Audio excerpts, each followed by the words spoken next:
Hello everyone, welcome back to our channel Akash Babu. আমার গলা পুরো বসে গেছে এইভাবেই কথা বলতে। কালকে তো মেয়ের জন্মদিন গেছে আর আমাদের ঘুমাতে ঘুমাতে মানে সব কিছু নিয়ে প্রায় রেডি হতে হতে 3:30 মতন বেজে গেছে। তো 1 ঘন্টা ধরে মোটামুটি কাজ টানা করে যাচ্ছি, তারপরেও যেন শেষ হচ্ছে না। মেয়েটা এখনও শুয়ে আছে জন্য রক্ষে, নইলে ধরো পুরো নাজেহাল অবস্থা। এবার বাড়ি ঘর, আমার ঘরে এখান থেকে সব অনুষ্ঠানের খাবার দাবার রাখা হয়েছিল, সেগুলো মানে সার্ভ করা হয়েছে। তরি তরকারি বাসন কোসন জমে একাকার, তো সেগুলো সব এখন ক্লিন করব। সবার আগে আমাদের যেই বাসনগুলো ছিল, সোনামাকে খাইয়েছি, থালা, তারপরে বাটি, তরকারির জিনিস, বাড়ির জিনিস, সেগুলো সব মাজলাম, কারণ কালকে সারাদিনে তো মাজতে পারিনি। আর আমার বান্ধবী দীপা, ও যে আমার কি হেল্প করে দিয়েছে, আমার মানে কি বলবো, ভীষণ, মানে ওকে বলে আমি শেষ করতে পারবো না, বললে খুব কম হবে যে ও থাকাতে আমার যে কতটা উপকার হয়েছে, কতটা আমার হেল্প করে দিয়েছে। যখন যেটা চোখের সামনে দেখেছে কাজ করে দেওয়ার, সব করে দিয়েছে। আমার মানে যেগুলো করতে হতো তার মানে অর্ধেকেরও মানে বেশি কাজ করে দিয়েছে এরকম। এখন বারান্দার অবস্থা খুব খারাপ, এটা পরিষ্কার করতে হবে, মুছতে হবে। আর বারান্দায় ছিল অনেক বড় বড় যেইগুলোতে করে খাবার থাকে, সেগুলো সব আমি আগে কলতলায় নিয়ে গিয়ে এটুগুলো ফ্রাইড রাইস, তরকারি, ওগুলো সব জল মেরে মেরে আর কি হাতা দিয়ে ঘুটে ঘুটে তরকারিগুলো ফেলে ভিজিয়ে রাখলাম। যদি মেয়ে না ওঠে ওগুলো মাজাতে হাত দেবো, কিন্তু তার আগে ঘরটা পরিষ্কার করবো। মেয়ে উঠলে এঁটো কাটার মধ্যে টুকটুক করবে আর কি, হাঁটাহাঁটি করবে। তো সকালবেলা এসে জেনারেটর লোক এসে জেনারেটরটা খুলে দিয়েছে, ফ্যান, গ্যাস এগুলো রয়েছে। আর এই যে দেখছো, এই দেখো এঁটো কাটা তরকারি সব এখান দিয়ে পড়ে রয়েছে। এই গ্যাস মুজবো, বাসনগুলো সব নিয়ে গেছি, মানে তোমাদের ওই হালাতটা আমি এখনো দেখাইনি যেটা অবস্থা হয়েছিল। আর এটার মধ্যে রয়েছে চাটনি, এটা কোনো ছোট পাত্রে আগে বের করে তারপরে এইটা হচ্ছে নিতে হবে, তারপরে এটাকেও মাজতে হবে। আর এইরকম প্রায় ফ্রাইড রাইসের, ভাতের, থেকে বড় বড় তরকারি, ডালের গামলা, হাতা মাথা সব রয়েছে। আর এই যে এগুলো সব এখন আমি আগে পরিষ্কার করবো, ঝাড় দেবো আগে। আমার গলাটা শুনতে তোমাদের হয়তো খুবই খারাপ লাগবে, একটু অ্যাডজাস্ট করে নাও। আমার ভীষণ শরীর খারাপ, মানে শরীর একদম গলার কন্ডিশন আমার একদমই খারাপ। তোমার দাদা ভাই এরকম হয়েছিল আর আমার এখন এরকম হয়েছে কালকের থেকেই। কারোর সঙ্গে ভালো করে কথাই বলতে, মানে কথা বলছি ভাবেই বলছি, কথা তো বলতেই হবে। এই আর কি। গরম জল খেয়েছি রাতে, সবাই বলেছে গরম জল আগে খেয়ে রাখি, আবারও খাবো, আগে কাজ গুছিয়ে নিই। তো এগুলো আগে তরকারিগুলো মুছবো, তারপরে পুরো ঘর মুছবো, তারপরে গ্যাসও মুছবো। তো এগুলো আগে করি, চলো। আর এইগুলো নোংরা কাজগুলো করতে করতে তোমাদের সাথে ভিডিও করাটা একটু ইম্পসিবলই হয়ে যাবে। আর তুমি দাদাভাইকে বললাম তুমি ভিডিও কাজটা শুরু করো, কারণ তা না হলে আমরা কখন কিভাবে কি কাজ করবো বুঝতেই পারবো না আর কি। মামা এখনো যেহেতু ঘুমাচ্ছে, তো সেহেতু আমাদের কাজ করার একটা না একটা সুবর্ণ সুযোগ। যতবারই গলা আমি কাশি না, মানে ঝাড়ি না কেন, এরকমই হয়ে যাচ্ছে গলা। আমি জানি না এটা কবে ঠিক হবে। আর বেশি বেশি করে গরম গরম জল, গার্গিল এগুলো করতে হবে জানি। আর প্রচন্ড গরম, দেখো কিরকম ঘামছি আমি। তো চলো, স্টপ দিলে হবে না, কাজের মধ্যে একটু দাঁড়িয়ে নিয়ে ভিডিওটা স্টার্ট করে দিলাম। এবারে চলো দেখতে থাকো তোমরা ভিডিও।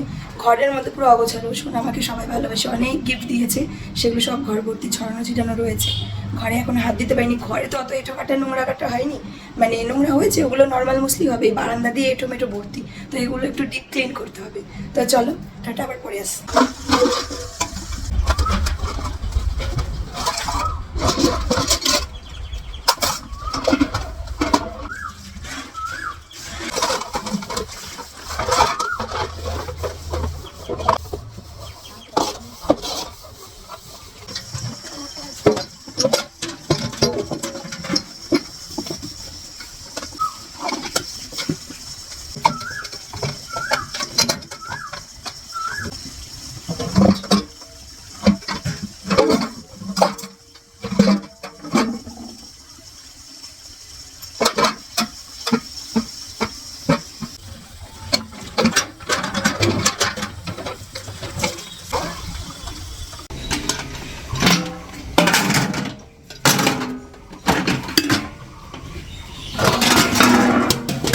সব কয়টা আছে তো? কয়টা দিছিলাম না তো, মুড়ে অনেক কয়টা দিলাম, 7টাই দিয়ে।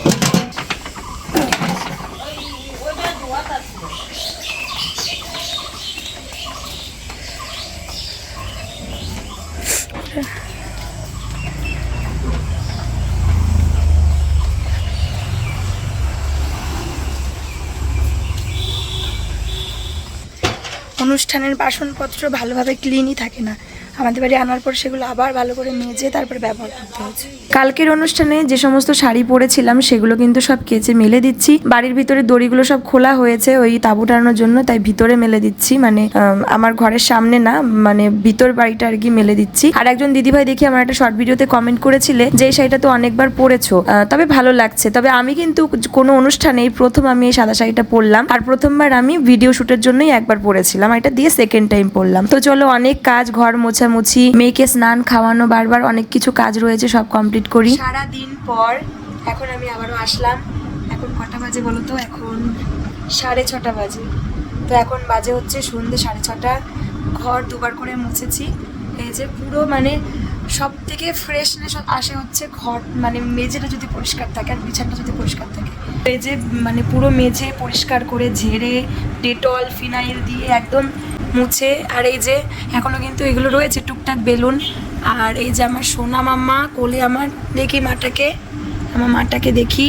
আমার মাটার খুব ঘুম পেয়েছে জানো, বিকেল থেকে ঘুম পেয়েছে মেয়েটাকে। আমি এটা ওটা করতে, ভিডিওর কাজ এমনি কাজ করতে করতে আমি এত ব্যস্ত, মেয়েটাকে আমি ঘুম পাড়াতে পারিনি। কাজ মানে কাজের জন্য বাচ্চাকে অবহেলা করা হয়ে যায়, এই আর কি। তো এই যে এখন দেখো কত বেজে গেল, আমি মাত্র ফ্রেশ হয়ে মানে 2 মিনিটের মধ্যে জল ঢেলে আসলাম। সকাল থেকে ঘামছি আমি, আর সহ্য করতে পারছি না, প্যাচ প্যাচে গরমও পড়েছে, মানে আমার এত মানে জ্বালা লাগছে শরীরে। ঘরটার মুছে আরও আমি ভেবেছি এইটুকু পরিষ্কার করে ওকে ঘুম পাড়াই আগে, খাইয়েই ঘর মুছেছি, মেয়েকে আবারও মানে পরের খাবারও খাইয়ে। তারপর ভাবলাম চট করে স্নানটা সেরে আসি, তা না হলে পরে এমনিতেই আমার শরীর খারাপ, গলা ব্যথা, আর কখন করবো। এই যে স্নান করে না চিরুনি করেছি, না ক্রিম লাগিয়েছি, না সিঁদুর করেছি, কিচ্ছু না, এসেই মেয়েকে নিয়েছি, বলে নিলাম এখন ওকে একটু খাওয়াবো আর ঘুম পাড়াবো। তো চলো, ভিডিও তো পোস্ট হয়ে গেছে, তোমরা অলরেডি অনেক সুন্দর সুন্দর কমেন্ট করছো, আমাদের আরও প্রচুর প্রচুর কমেন্ট চাই। আর এ বাবা, এদিকে আমার মাম্মা কি করেছে, মশা কামড়েছে বলে এত ওষুধ লাগাতে বলা হয়েছে তোমাকে? হ্যাঁ, এবার ফু দিচ্ছ? ওষুধ তো সব শেষ করে দিলা। আমি একটু ভিডিওটা কথা বলছি আর সেই সুযোগে আমার মেয়ের দেখো কাণ্ড। এভরিওয়ান, তো এখন কি বলবো, রাত আর কি, ঘুমানোর সময় অনেক বাসন বেরিয়েছিল এই ঘরে, খাওয়া দাওয়া হয়েছিল সোনামার। তো এক রাউন্ড মেজে আসলাম, মেজে থালা বাসন উপর করে মেয়েকে খাওয়ানো হয়ে গেছে।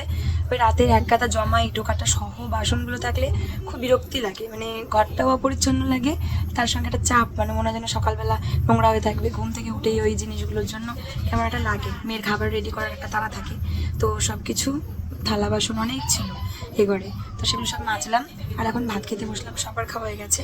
অনুষ্ঠানের কিছু কিছু খাবার তো বেঁচে ছিল, কয়েক পিস মাছ ছিল, ভাজা মাছ, তো সেগুলো দিয়ে আজকে একটা পাতলা করে মাছ ঝোল করেছে রাতে। তো এই যে মাছের ঝোল, আর অনুষ্ঠানের ডালও ছিল, মাছের মাথা দিয়ে ডাল নিলাম, আর লেবু নিলাম।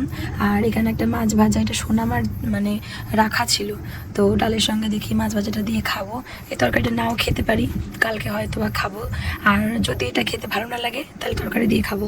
আর তার সঙ্গে দেখো একটু চাটনি আছে আর পাঁপড়ও আছে। আমের চাটনিটা দুর্দান্ত হয়েছিল, মানে আমি ম্যাক্সিমাম অনুষ্ঠান বাড়িতে মানে পড়ে যায় সবসময় মিষ্টি, অতিরিক্ত মিষ্টি চাটনি, সেটা আমার একদম ভালো লাগে না। আর এটার আমটা প্রচণ্ড টক টক মিষ্টি, মানে টকটাও পাচ্ছি মিষ্টিটাও পাচ্ছি, দারুণ লাগছে দেখে। এটা কি আমার দুষ্টু পাখি? হ্যাঁ। তো আমরা চলে আসলাম পরের দিন আবার ভিডিও নিয়ে। গতকালকে অনেক মানে চাপ ছিল, শরীরটাও ভালো ছিল না।